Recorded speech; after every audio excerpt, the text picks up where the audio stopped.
안녕하세요. 저는 은송이의 지목으로 큐티 챌린지에 동참하게 된 청년 신승은입니다. 저는 지금 중국에서 한국 학생들을 대상으로 작은 학원을 창업해서 운영하고 있는데요. 코로나로 인해 유학생들이 들어오지 못하고 또 한국으로 오고 가는 것이 자유롭지 못하게 되면서 또래 동역자 없이 혼자서 중국에서 신앙생활을 하고 있는 저에게는 영상으로나마 이렇게 말씀을 나눌 수 있는 이 시간이 참 감사하고 소중한 것 같습니다. 다시 한번 저를 지목해준 은송이에게 감사의 인사를 전하며 큐티 나눔 시작하겠습니다.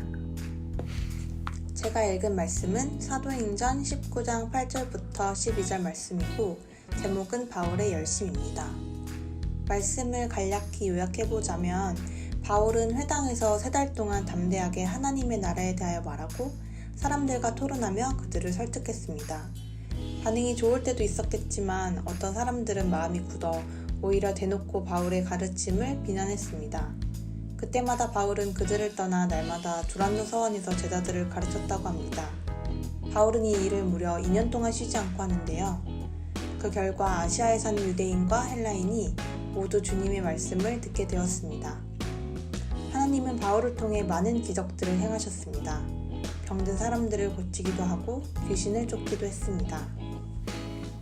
이 말씀을 묵상하면서 제일 먼저는 바울이 2년 동안 쉬지 않고 말씀을 전하는 모습을 보고 정말 끈질기고 쉽게 포기하지 않는 사람이구나 라고 생각했습니다.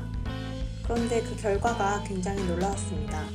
무려 아시아에 있는 모든 유대인과 헬라인이 주님의 말씀을 들었다는 거예요.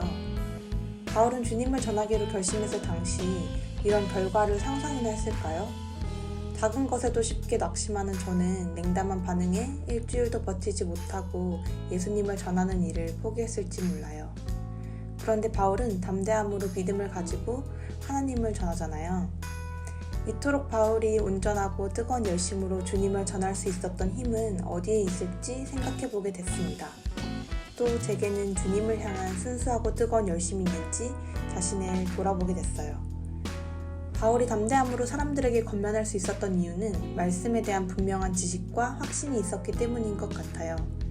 저도 말씀으로 먼저 세워져서 말씀에 확신을 가지고 하나님을 전하고 싶은 소망이 생겼습니다.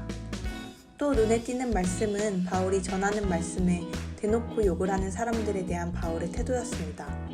계속해서 그들과 논쟁하는 것이 아닌 그들을 피해 다른 곳으로 자리를 옮겨 말씀을 전했잖아요.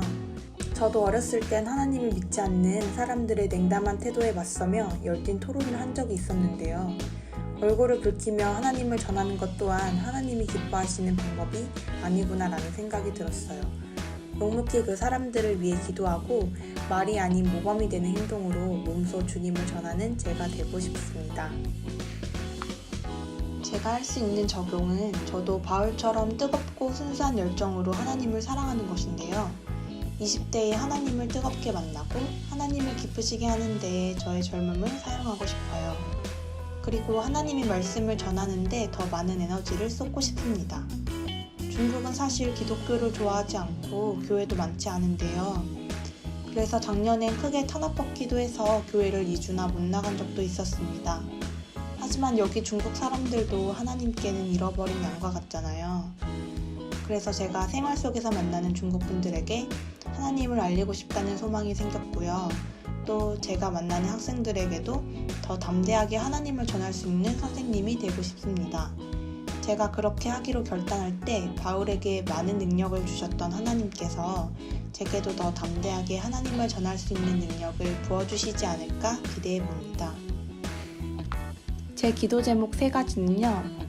첫 번째로 제가 하나님의 나라를 확장하는 데 쓰임받을 수 있도록, 그리고 지혜롭고 따뜻한 선생님이 될 수 있도록, 마지막으로 코로나가 종식되어 한국을 오고 가는 것이 자유로워질 수 있도록입니다. 다음으로 큐티 챌린지에 참여할 청년은 입니다.